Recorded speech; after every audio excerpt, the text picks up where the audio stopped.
Hello and welcome to Malawi Today. One beautiful moment we go through those very critical and very important issues affecting our country. My name is Philip Zikanyanga. Today the program has brought us here at Center for Youth Empowerment and Civic Education, where specifically we'll be talking to Mr. Mbewe, the Executive Director of this organization, and also he's a well-known social commentator. We want to look at the national budget, which has just been presented in the August House by the Minister of Finance and Economic Planning, Honorable Joseph Manaveka.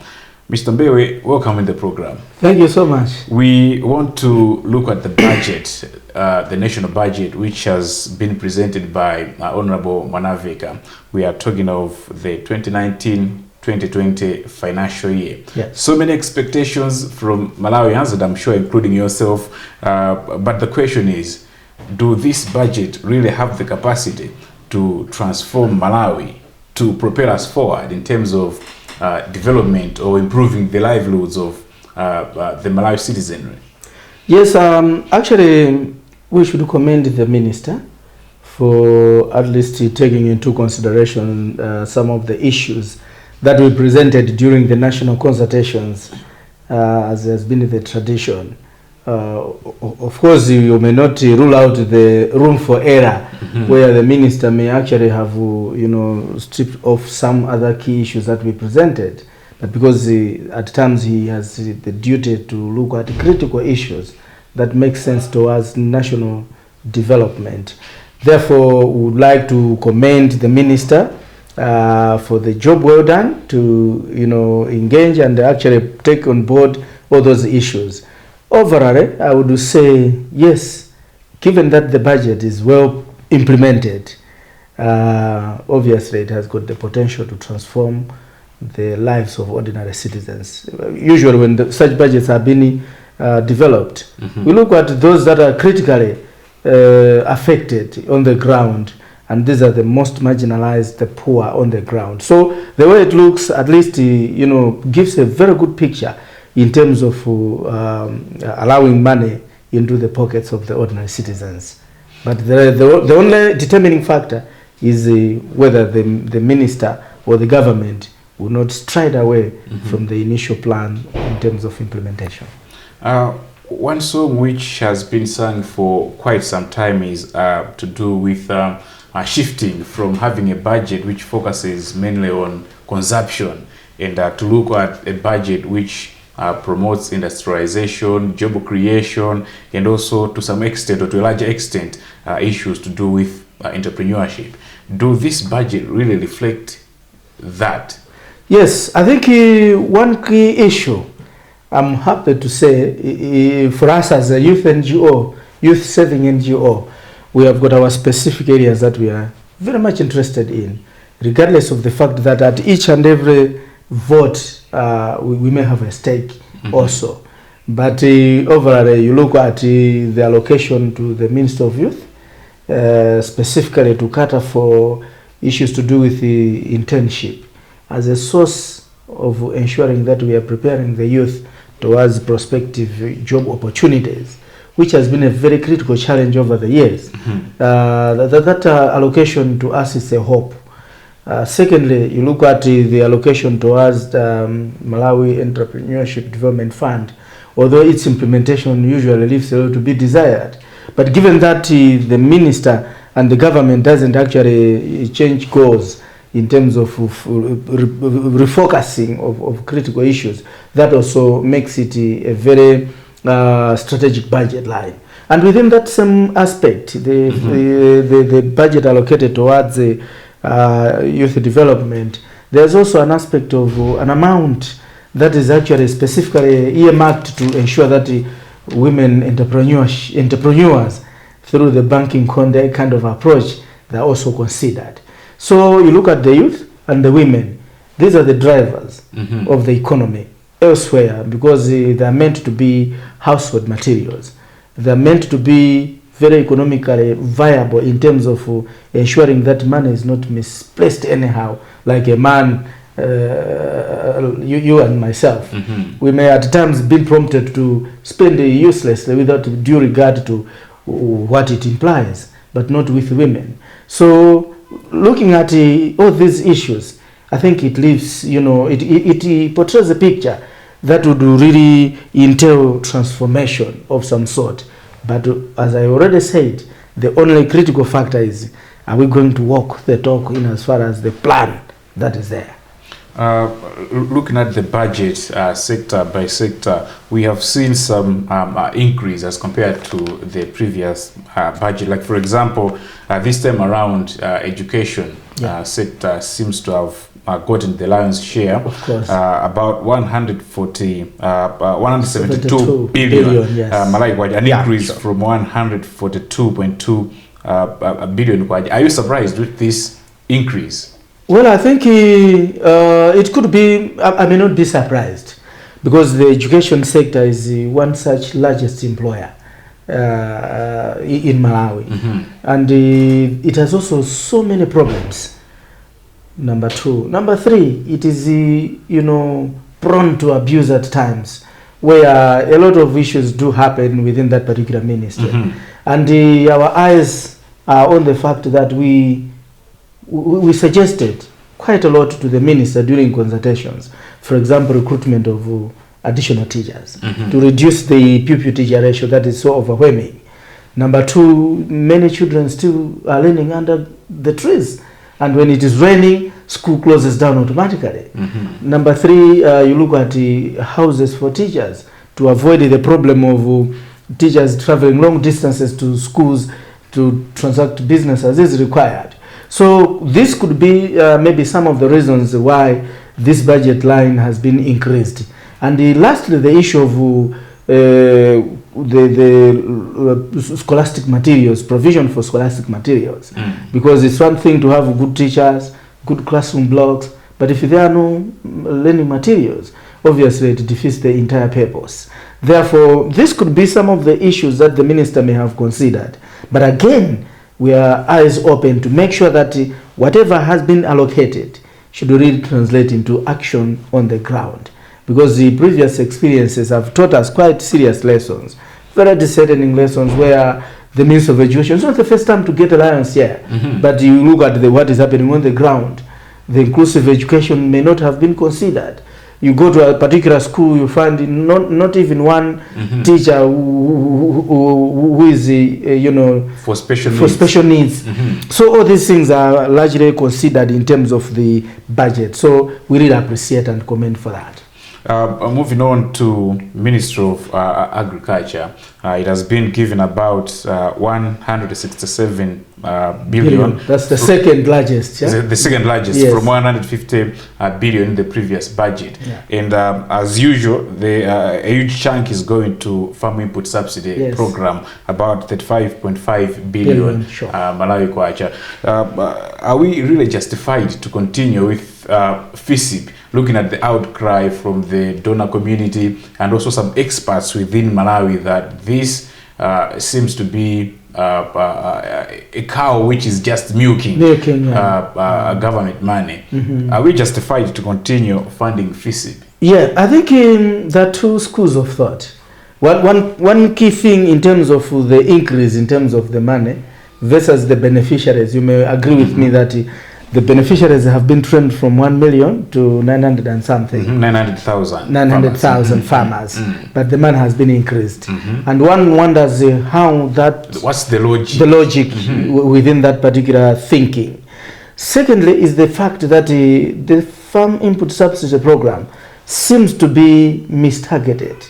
It's a very good program, but I think it doesn't target the people that have got the capacity to produce enough to make Malawi food viable and sustainable. Perhaps if you could clarify who should the program target? Perhaps our previous engagements with the Minister of Agriculture and the government per se have been to say, why can't you use half of the allocated budget to support commercial farmers?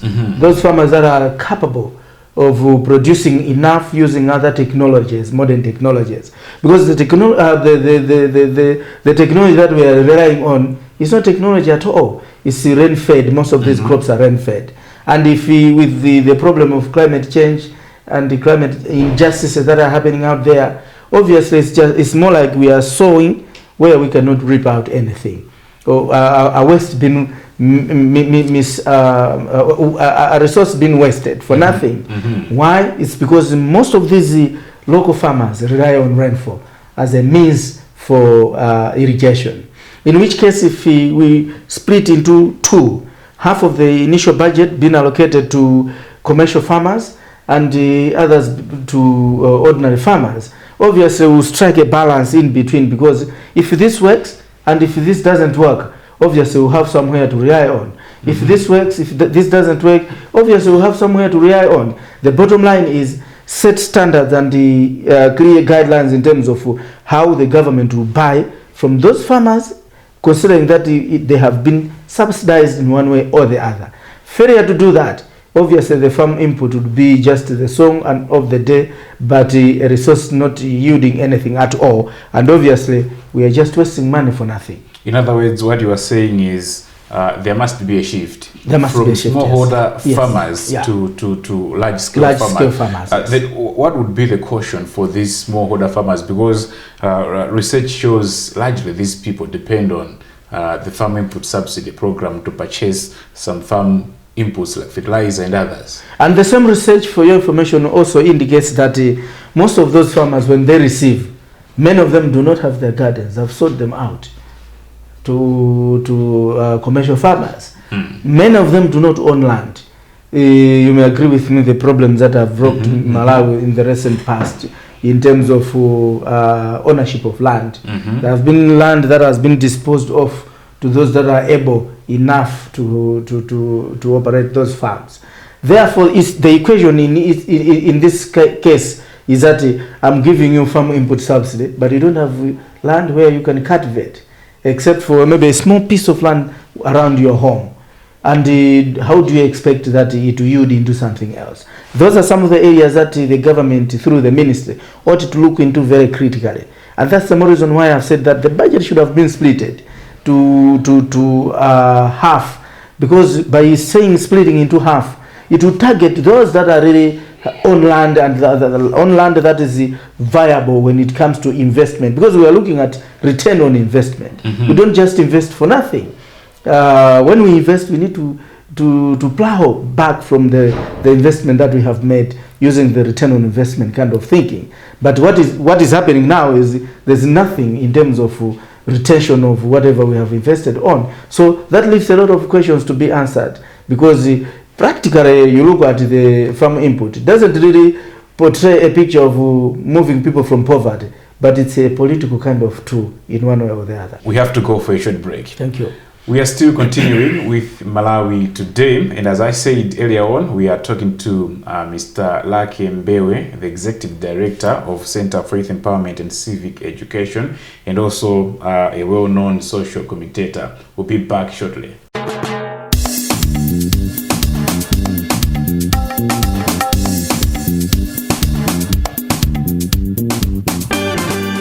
Welcome back. We are continuing with the program. As I said earlier on, we are at CSE, that Center for Youth Empowerment and Civic Education, where we are talking to Mr. Mbewe, the Executive Director of this organization. He is also a well-known social commentator, and we are looking at the national budget, which was presented last Monday by Minister of Finance and Economic Planning, Joseph Mwanavika. We are trying to analyze to see if whether there are some gray areas, and also at the same time if the budget really has the potential to transform our land, Malawi. Moving on, Mr. Mbewe, government has finally come to the rescue people with albinism. Yes. They have been given 600 million Malawi kwacha to implement the National Action Plan, trying to curb the continued killing and abduction of people with albinism. Are you satisfied with this initial allocation? Yes, I think looking at the numbers of the people affected with the problem of albinism versus the allocated budget line, if you do the mathematics, actually you will see that given that the funds are not mismanaged elsewhere, I think as a starting point, we are on track. We are on track because we've looked into it in terms of the procurement of the ointment for the lotion, but also issues with housing and security for the people that are living with albinism. I mean, it has reflected on the calls that have been made in the recent past in terms of seeking government's commitment, and this is the moment we are looking at. And given that the members of parliament scrutinize as well and approves this kind of budget line, obviously they need to mean Malawi is really committed to promote the interests of the people living with albinism. So we are equally happy. Diverting a little bit, is this really a timely intervention, or government is a bit late to come in and help the people with albinism? Obviously, it's an intervention that is delayed. Delayed because you look at the time the National Action Plan was put into effect, and the years that have gone by. But also, did the government really needed the demonstrations about the issues affecting people with albinism for them to wake up from their slumber? Not at all. So it's not a timely intervention. It's a delayed intervention, but a move in the right direction. 10,000 houses are expected to be built in this financial year. 10,000 houses for security agencies, talking of the Malawi Defense Force, Malawi Police, Immigration, and also the Malawi Prison Services. Will this be possible this time around? Because some quarters of the society have been questioning that government failed to do the same with a loan. Can they build 10,000 houses without a loan? What's the logic there? What I think is sometimes our leaders are meant to do things out of pressure.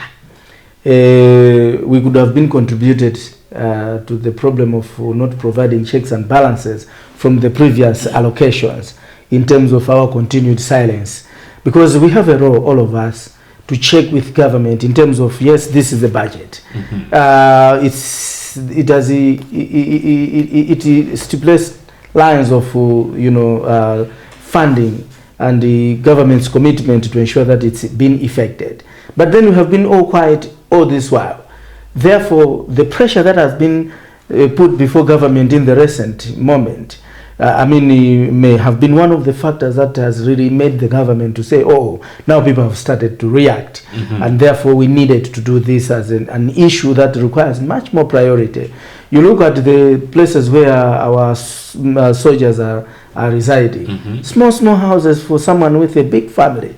Because some of them have got 2, 3, 4 children. Yeah, that's they true. Keep their own relations within the same houses, and the houses that are meant they are living in leaves a lot to be desired, and it gives shame to the entire security system. Secondly, you also look at in the region, in the Southern African region, it's only Malawi that is lagging behind in terms of provision of good housing for the security, the police, and the military. The Malawi Defense Forces. Why? I think because of diverting certain kind of critical budget lines to something that they think is much more important than providing good housing for the security enforcement agencies. Therefore, we are looking forward keenly to make sure that we see those houses being built. We've got some that are already being built underway, and we hope that the trend would continue. Like, for example, you go to area 47 behind Siriza, and area 47 there are some houses that have been constructed. Even at area 30 there are some, although they are meant to be demonstration houses. We don't want demonstration this time around, because our men in uniform have been brought to shame for quite a long time, and they need to be given the required respect for them to enjoy the service that they are in. Otherwise, you look around in Limbe, you look around in area 2. The houses that they're living in, leaves a lot to be that they are in total shame and disgrace. Finally, a very contentious issue. Yes. 1.6 billion Malawi kwacha allocated to private entities. Yes. That's big bullets and B4 at one drugs. Yes. Construction of stadiums. Yeah. Is it really the misappropriation of or misplacement of funds? Yes. Because President Peter Mutharika has always justified this move that he wants the development of football. Yeah. That's why he has allocated such an amount to Big Bullets and Wanderers. And recently, an Oxfam report just released some 2 or 3 days ago has also indicated that this is a wrong timing. Allocation. Do you share similar sentiments? Well, I think I'm a Nomad fan. I'm a before Wanderers fan. So you are supporting and this allocation? I would be meant to support. Well, I think like the voices that have already spoken much on this particular issue, I mean, this is a total misallocation. In other words, it's a goof. Given that we allow it to continue as it is, then we are not serious.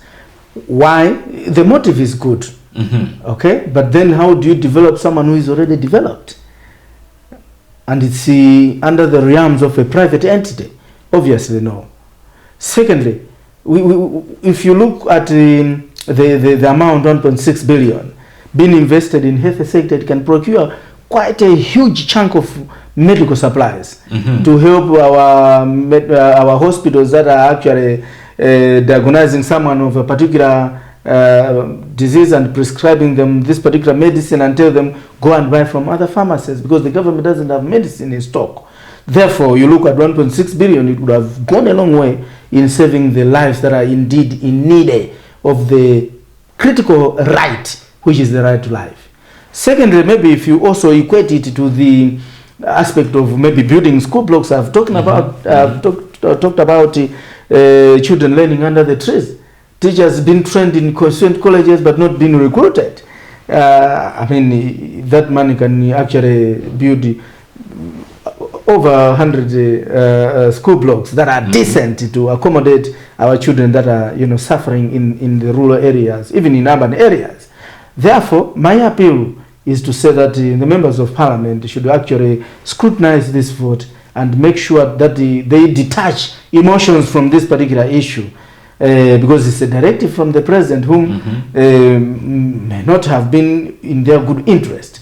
But suffice to say that if my memory serves me right, the commitment to build stadiums for the two teams was initially meant to be taken care by the coffers from the office of the presidency himself, implying that it was supposed to be the president himself taking his own money as a courtesy, because these are private entities. There's no way you can actually milk from the public to support the private, because in essence the private, they're already advanced. What we are supposed to do would have been to say those private entities should come and support in terms of grassroots soccer development.